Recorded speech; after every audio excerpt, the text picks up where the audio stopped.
qu'il faut maintenant déclarer ouverte la première séance de la première Assemblée des Nations Unies.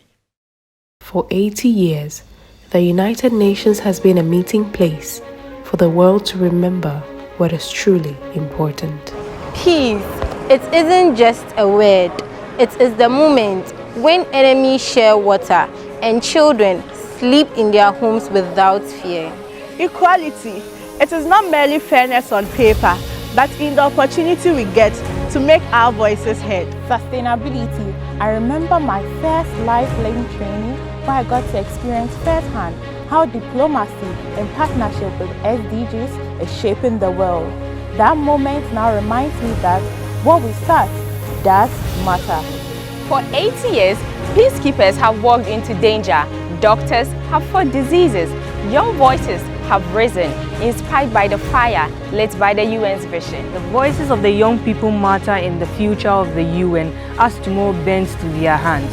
An enlightened and interwoven generation ascends, not as mere policy inheritors, but as visionary architects of justice, harmony, and a sustainable future. From generation to generation, societies have evolved because information keeps being passed on from the older generation to the younger generation. However, until recent times, the youth has not had a voice in such information being passed down to them. This is where the UN comes in. The UN gives the youth a voice, you and me. The youth come up with the questions, why are we still doing this?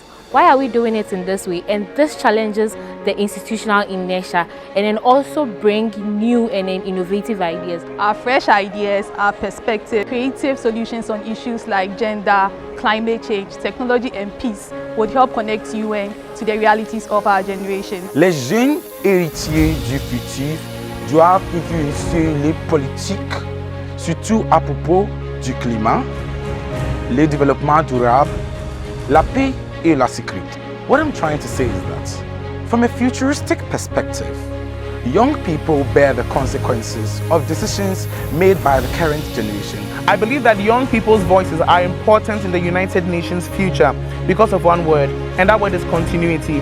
The young people of today are the future of tomorrow, and they are the ones who will bear the consequence of legislations and decisions that are made now.